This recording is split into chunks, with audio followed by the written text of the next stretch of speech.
So, pag once makakita ka ng mga ganitong sugat, ano agad yung pumapasok sa isip ninyo? Anong pwedeng mangyari sa kanya?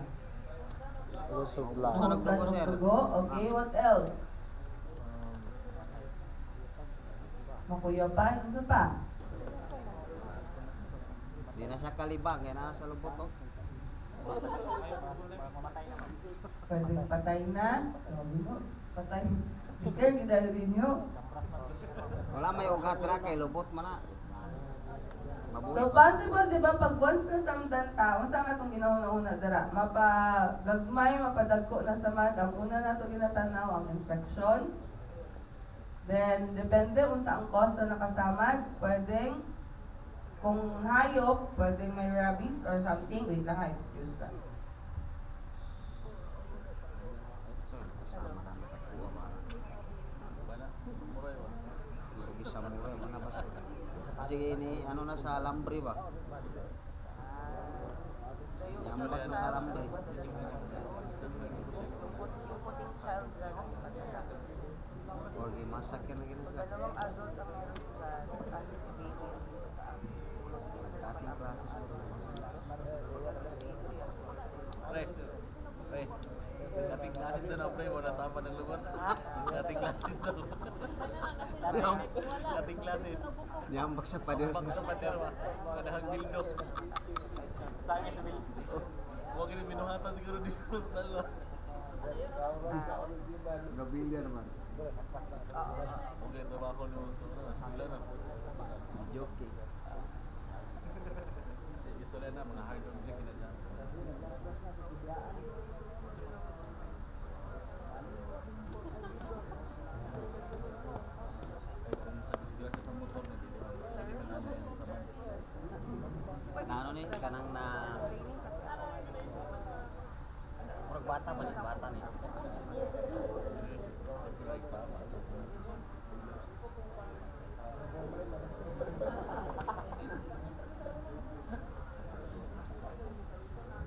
Okay, so going back, pag once may sugat, ang concern natin dyan, unang-una is, syempre may bleeding, pwedeng maubusan siya ng dugo. Second one, possible prone sa infection. So pag napasagdan ang samad, especially ang patient, dili siya aware na diabetic patient siya, na ay tendency na, although ginalimpyuhan, pero dili proper, may tendency nga maglata. And then, hangtod sa magbaho na siya, or what we call the gangrene, na.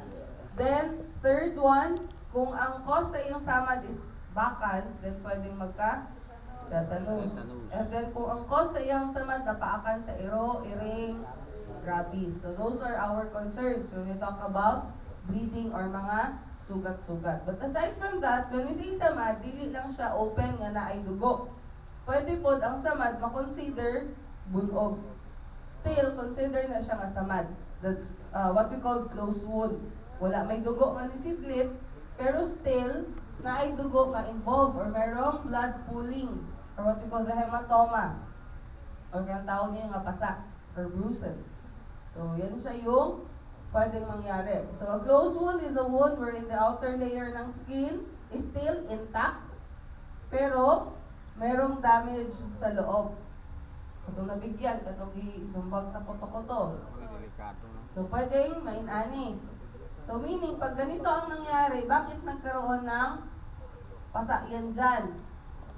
So, possible merong damage na sa loob. So, unsa inyong usually ginabuhat pag may bunog mo?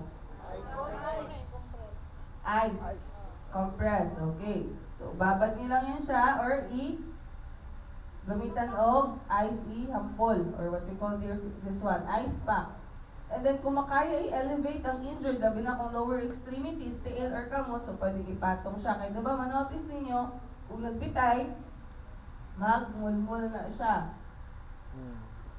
But it says here, do not assume that all closed wounds are minor injury. Ano man. Kasi posibleng meron siyang internal bleeding. Labi na if we ipa-rate na to sa iyahang pain nga nagasamot. Diba? Sir, i-rate daw ang pain, sir, 1 to 10. Mayroon siya 5. Then afterwards, rate na po niya, mayroon siya 6. Gasakit. So possible merong damage yan. Other things na pwede na to tanawon. For example, Sino dito mga nagdadrive ng motor? Ay, wala na yung Dami. motor. Yung totoo, saan nakalagay ang helmet pag walay dakop? Sa Siko. Sa siko. So karon pag natumba mo, kay nahubog ang motor, di ba automatic instinct ninyo mo bangon? Kanya mamapha. Kung parang walang nangyari, tanaw sa palibot kung may nakakita or wala. Kaya kung wala, diretso ulit. Tama? Then here comes, what happened is that, kayo nga, lasing nga yung motor, bumagsak yung ulo nyo. Kasi hindi nga kayo naka-helmet. So, nung bumagsak, instinct man yun nato mo bangon. So, ibangon mo, murag ulay na itabo. Pag uli sa balay, na-notice niyo na may bukol. Bukol ra. Pero afterwards, napansin niyo nagbunog na inyong mata. Nada yung ugat na puto sa Or lalo. what we call the raccoon eye formation. Wala mo gisumbag. Pero nag-black eye siya. Or other things, pwedeng naglagom inyong likod sa dalunggan. Or what we call the battle sign formation. Pag mga ingon-ana nga case, naglagom siya nga wala mo gisumbag or dere, possible na amoy head injury or head trauma. So kinahanglan, pa-check na kita sa Dr. Ana. Kaya possible subject mo for MRI or CT scan. Okay? Okay? Ang nahitabo na anay, buak ang inyuhang skull. Okay? Meron kami isang instance na respondehan. Tricycle, pasahero siya sa tricycle. Ang nahitabo ni tumbling ang tricycle. So, ang pasahero, ang naumod sa iya, yung nose niya dito. So, controlled bleeding lang namo. Ang problema, si patient, nag-insist na sa certain hospital siya dalhon. Karon yung hospital na to, ayaw siyang tanggapin kasi sabi nga puno. Kasi usually sa amin, nag-advance call sa hospital, then mag-ingon sila, ay ma'am, puno na po sa kabilang hospital, ganyan. So, ang nangyari, nag-hospital hopping me. Nanto, wala gini dawat sa iyahan, insist gid siya, ma'am, dili, dito na lang yun, kay na ay mauwa or may iyahang ang tawag dyan. Insurance nila na partner daw dyan sa hospital. So, gina-insist sa patient na dito, pero wala pa siya gidawat sa sulod, kaya nga walay taga-insurance nila nga mo atubang. So, kung naanay nagatubang, sa kadugay nga wala na mo siya, wala siya get-retain sa hospital, ang among gibuhat naman is control bleeding. Later, napansin na namo, nag-start naglagom yung mata dun sa ilalong. So, nagtanawanan na sa among kauban. So, nani. Eh, kanila man yung complaint sa amua. Pero later, ayun na, nag-start na dito, nag-inay nag-color. So, mo, tag-endorse na mo sa nurse, tapos nakita nila, ay, ano po ba yung injury niya? Sabi ko, ma'am, yung tama niya lang po sa amin. Ang reklamo niya lang sa amin dito. Pero later po, nakita namin, nag-start na po yung dito niya sa may eyes.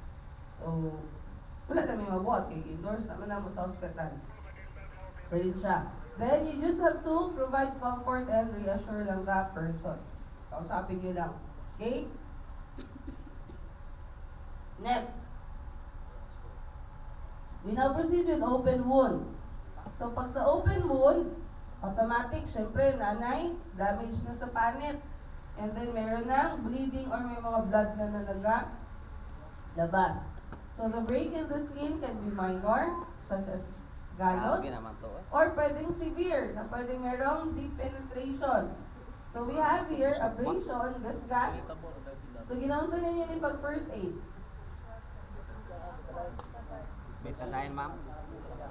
Wait po, Apply. Before that, ang pinakauna niyo nga buhaton. Hugasan. Okay, hugasan ng tubig and then punasan siya ng dry. Then after you apply betadine and then takpan. Agua oxidada is not used sa field po. Wala na naman siya ginagamit. Hindi na siya kasali sa first aid kit. Si agua oxidada, either nasa hospital siya, pero kung sa pre-hospital, wala na naman in-advise. Kaya, ang may tabo manggod, manotice ninyo, sige maghindo sa samad, ginagamitan yung agua oxidada. Malata. So, the more nga ginaworsen niya ang case, so wala na naman in-advise. Ay, dapat na ginabalik yan. Okay, then, laceration. Ito yung sabi ko kahapon yung isang, di ko nadala yung kit ko. Yung isang kit na meron siyang strip. So, eto, idikit namin to, tapos lagyan namin ng parang plaster. Tapos, Gospa